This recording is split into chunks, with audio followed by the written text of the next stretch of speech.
As you know, legendary jazz icon and cultural activist Jonas Gwangwa will be laid to rest in Johannesburg today. He was afforded a special provincial official funeral. It's going to be streamed live on YouTube. That's the SABC News YouTube channel. The funeral service will be held at Christ the King Anglican Church in Sophiatown. Starts in about 25 minutes from now at 9 o'clock. SABC also bringing you that live as soon as it does begin. But we've got Tsepiso Makwetla there as well, who's going to be talking to a range of guests, but also just giving us a little bit more about the life of Jonas. Tsepiso, good to see you this morning. I can see guests arriving, obviously strict COVID protocols underway there. Talk to us about what's happening outside the Anglican Church.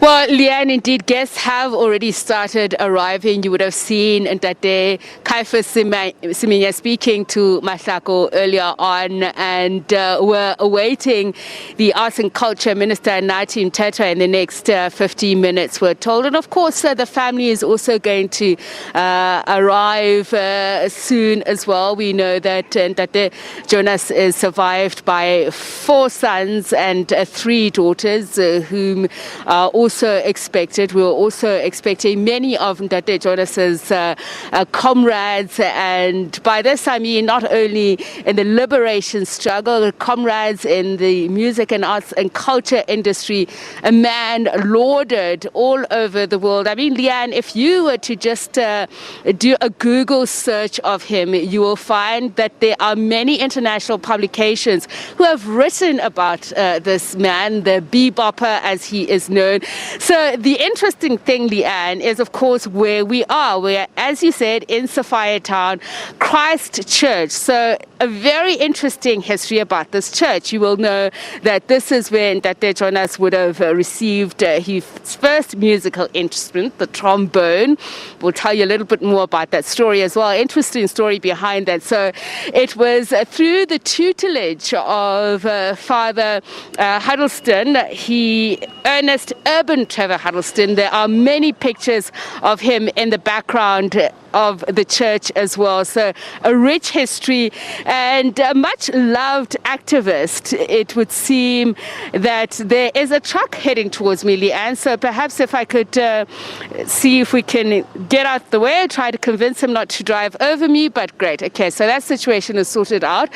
So a very interesting history, as I say. Father Huddleston, a much well-loved activist and priest. He gave many children a great future and hope. Hugh Masekela amongst them, as we mentioned, Jonas Gwangwa. They formed the Huddleston Jazz Band. In fact, Leanne, without taking too much time and giving you the history itself, let's introduce you to somebody who's going to talk to us a little bit more about this. You know that Jonas died 17 days after his wife, Mayor Violet, known as Violet Mulibadzi, but Gwangwa, she also passed away 17 days ago. So it's been a very difficult time for the family. So let me just introduce you now to somebody who knew a little bit more about the family. He'll talk to us also about the history of Ndate Jonas Gwangwa, his travels, his musical journey, places that he lives, and the sacrifices that he made, because that's very important, Leanne. And that is Bartlett Hewa, who is a family friend. A very good morning to you, Bartlett. Thank you so much for taking the time to speak to us on this very, very difficult day. And you and I were just talking inside the church about how, 17 days after Mayor Violet died, Ndate Jonas left us as well. But we were laughing about how it almost seemed like they were always running around behind each other. There's no way you could see Ndate Jonas without seeing Mayor Violet, at least very much in the latter years of their lives. Well, that's true, Tsepi. The two were inseparable. When Mama died on the 6th of Jan, the family took it very hard. It was a serious blow to the family. And Papa as well took it very hard. I think the viewers will recall that in June 2019, the President of the Republic pleaded with the nation to keep Ndate Gwangwa in their prayers. Papa was indisposed at the time. He had been in hospital for 3 months, and Now, Mama had to leave before, and their story is that of Romeo and Juliet. We were having a discussion with the family, with Papa passing, saying, Mama left to go and prepare for Papa, and she's come to call him. And let's talk about the journey. I mean, I think a lot of people don't know, certainly it's not spoken about often enough as it should be, the role that Mayor Violet played in Dr. Jonas's career. I mean, she helped manage him, she was right there beside him, traveled with him to events, to interviews. Tsepi, it is befitting to characterize Mama Violet Gwangwa as the pillar of strength for Dr. Jonas Gwangwa. There is no Jonas Gwangwa without Mama Violet Gwangwa. That's why she featured prominently in his life and his career, be it as a musician, be it as a politician, and they carried the family name through, and they worked together to raise 7 children, 17 grandchildren, 4 great-grandchildren, and the family was strong. Now, Bartlett, I want to talk about a story that many people probably don't know, and I don't know how much you know about it. So we're speaking about how apt it is that, first of all, Dr. Jonas is being buried here at this church, Christ Church, where Father Huddleston was stationed, and that Dr. Jonas received his trombone from the jazz band that was formed by Father Huddleston.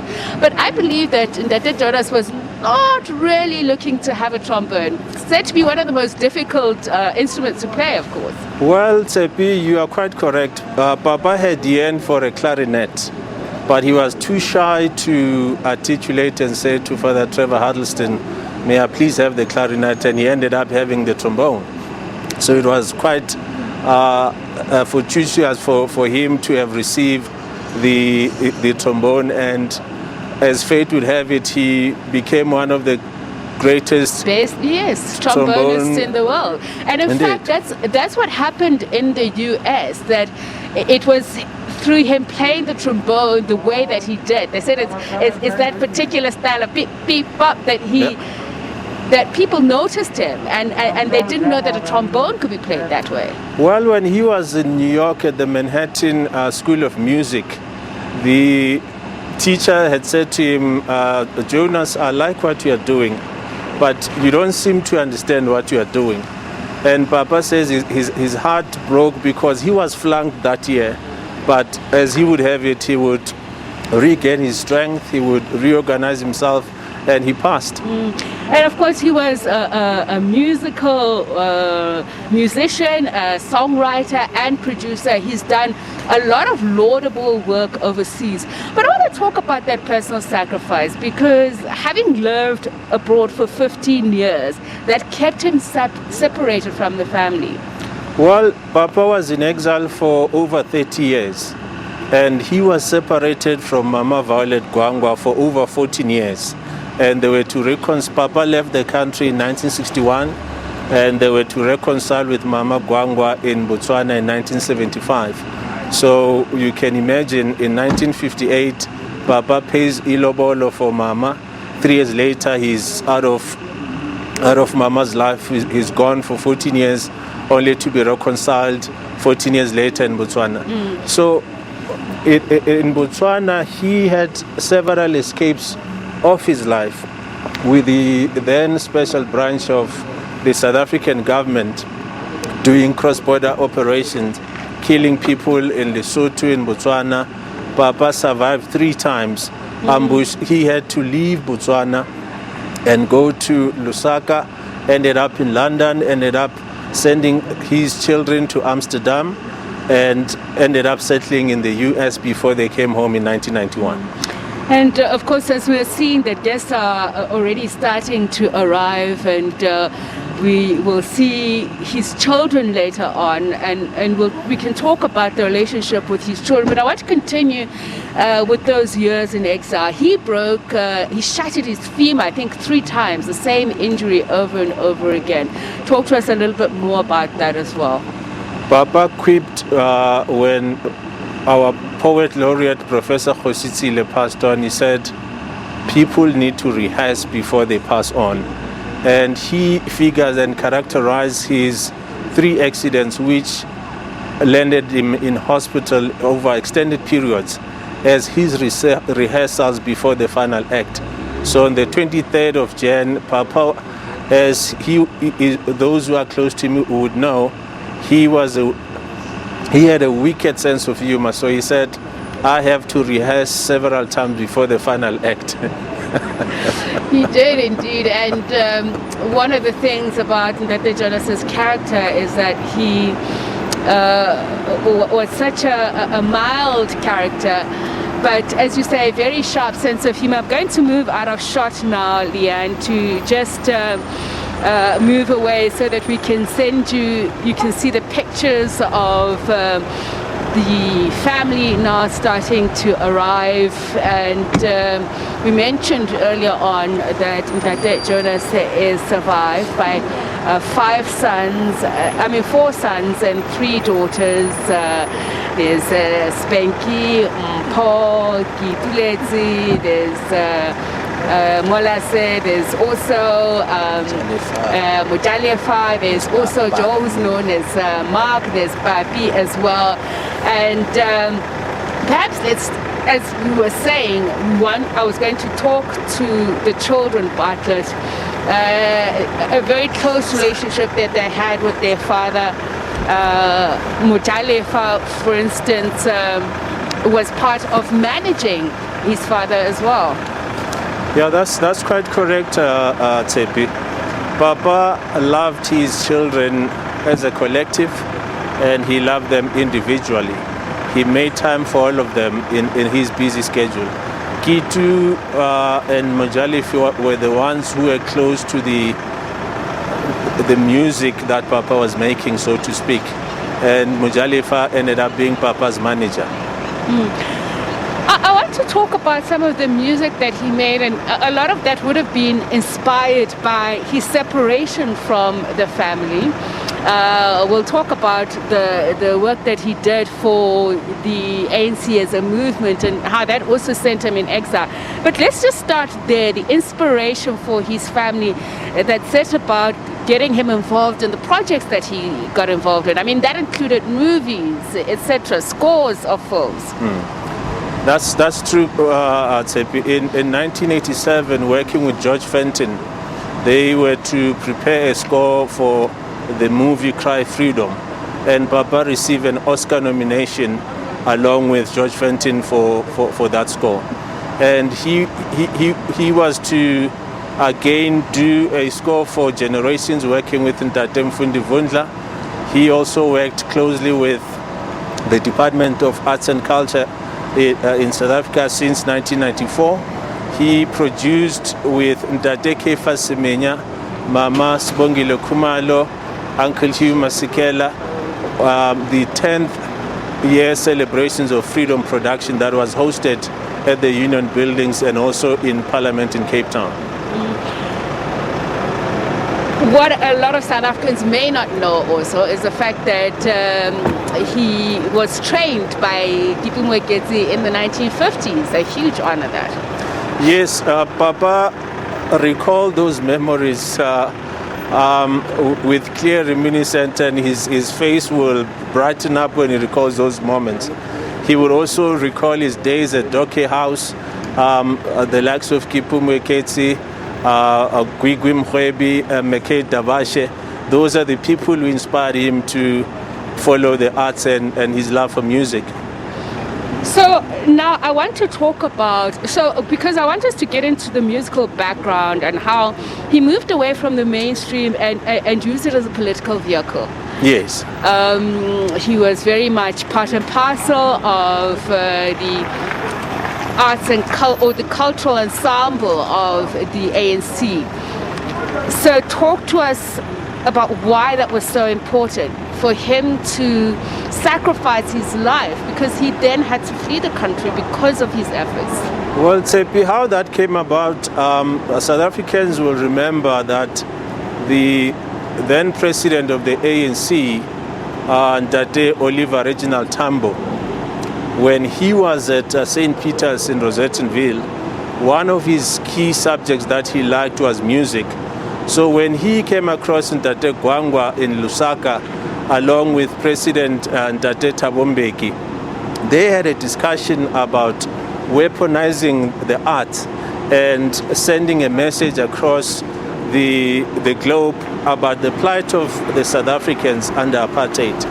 And Ntate Gwangwa was then commissioned to go to Angola to be at the MK camps and recruit cadres for what would become Amandla Cultural Ensemble.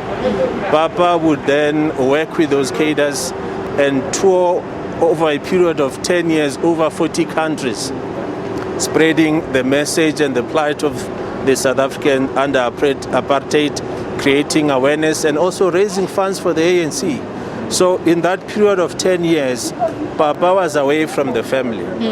The matriarch, Mama Violet Gwangwa, was the one who was left to look after the family.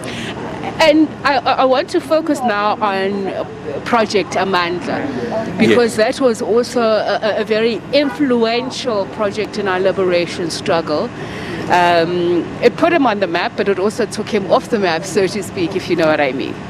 Well, he moved away from the mainstream career of being a musician and became, as a cadre of the ANC, an instrument for reaching out to the rest of the globe for the ANC. So he were to lose and personally sacrifice 10 years of his artistic life to the movement. So that's quite a sacrifice. For young people, why should Jonas Gwangwa be relevant for him? I mean, you know, sometimes people would look at the music genre jazz and think it's purely for those with a predilection for that genre or people who are much older. But I mean, he collaborated obviously with a lot of young musicians as well, Dr. Jonas. But for young people, how would you explain to them who Jonas Gwangwa is? I mean, he's our beloved father, musician. I'm thinking about generations, as you're saying, that he wrote the theme music for that. So maybe that younger generation would know that. But why is he important? Ntate Gwangwa has bequeathed upon us a very rich legacy, Tsepi. He loved his craft, which is music. He respected his craft, music.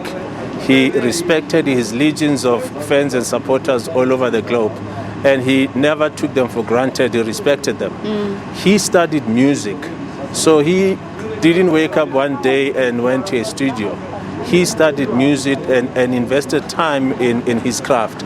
So it is important for the new generation to understand that they need to put in the hours, they need to invest in the craft, they need to hone it and learn from the likes of Ntate Jonas Gwangwa, Ntate Siminya and Ntate Masekela.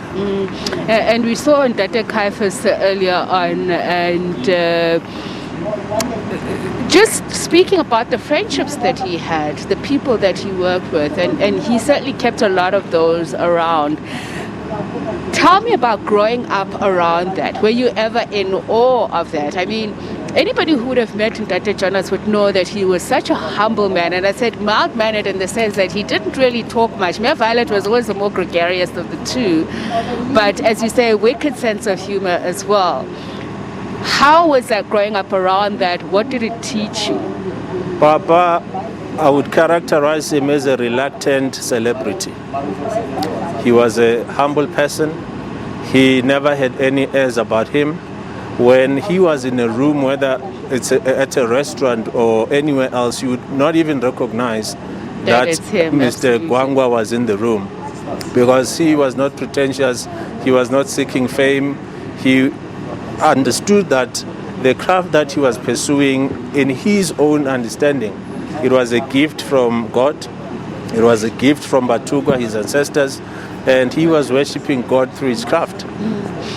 And for the benefit of our listeners, a little bit more about your relationship as well. Papa, to me, is everything. Papa, to the family, is everything. For the last 20 years, every second day I would be with Papa, working on various agreements, working with various institutions locally, abroad, trying to make sure that his music and his intellectual property is returned home and he has full ownership of his own music. Now, quite coincidentally, Tsepiso, last year in February 2020, I had undertaken a trip to Mozambique, and upon my return, I spent an hour and a half with Papa, and we were discussing about this day, because Papa is also a chief under the Embo Kingdom, which is led by His Majesty King Pungane III. So he will be accorded a royal send-off today. So we were discussing about this inevitability of his passing on. To say, Papa, what should happen on that day when you are finally called to rest? You are a musician, you are a politician, you are also a chief in the Embo Kingdom. So all those protocols had to be discussed with Papa so that this day we fulfill his wishes. All right, Bartlett, just hold the thought. I'd like us now to welcome the Arts and Culture Minister, Nathi Mthethwa, who's going to talk to us a little bit more about this. I mean, we've been giving you a history of where we are, the importance of the body of work of Jonas Gwangwa. We live at the Christ Church here in Sophiatown. Sophiatown, obviously, also a very emblematic of the politics of the day. So lots of people came here. It was a melting pot of arts and culture, politics, and people like Bontate Jonas Gwangwa are very much important to that. Let's welcome to you, Minister, and thank you so much for taking the time to speak to us on this very difficult day, I must say. And I suppose that's why it is cloudy, but there's rain, so that means blessings. We have been losing, I say, the salt of the earth, the foundation of our cultural heritage, and it is no more poignant today. Indeed, Tsepiso, it's becoming difficult even to say words of comfort, because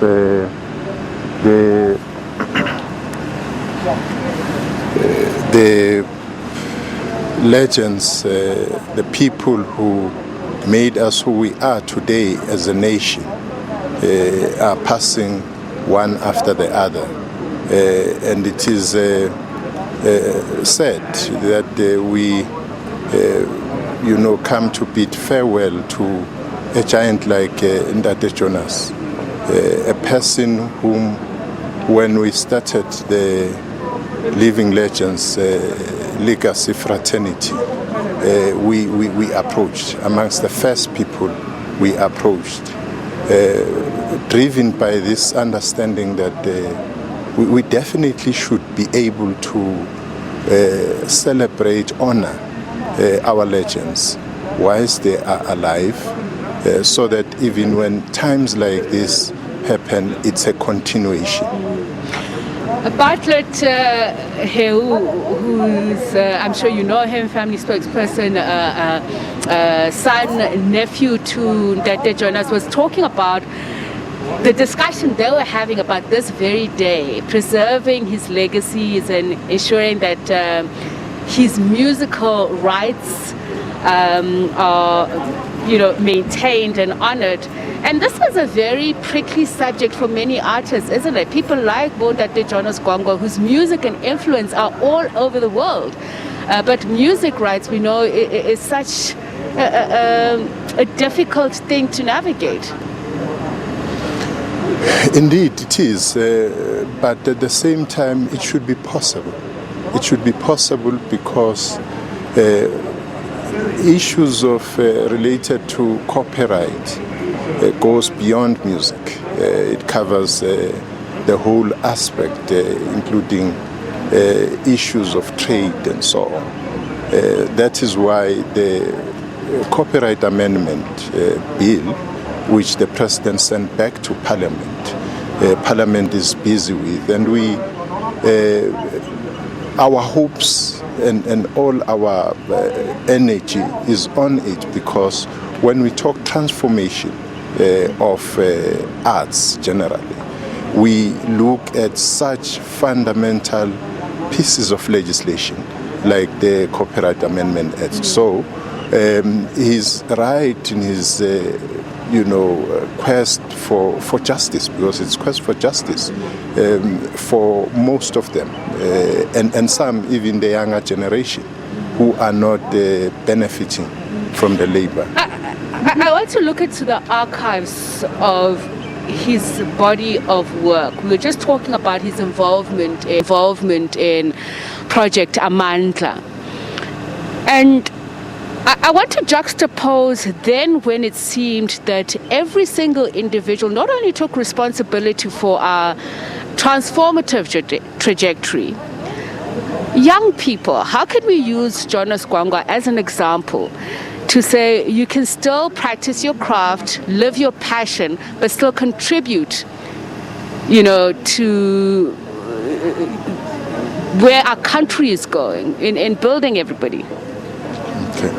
No, we'll encourage young people to really follow their footsteps and follow the programs. For instance, the master plan, the masterclass program of the legends, where intergenerational exchange is taking place.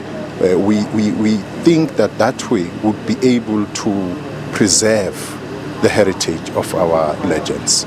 Thank you so much for speaking to us, Minister. Thanks so much. Arts and Culture Minister Nathi Mthethwa. Unfortunately, we have to release him because he has to go back inside the church, Christ the King Church, where the funeral of Ntate Jonas Gwangwa is taking place later on. And as I mentioned, so this is where also the Trevor...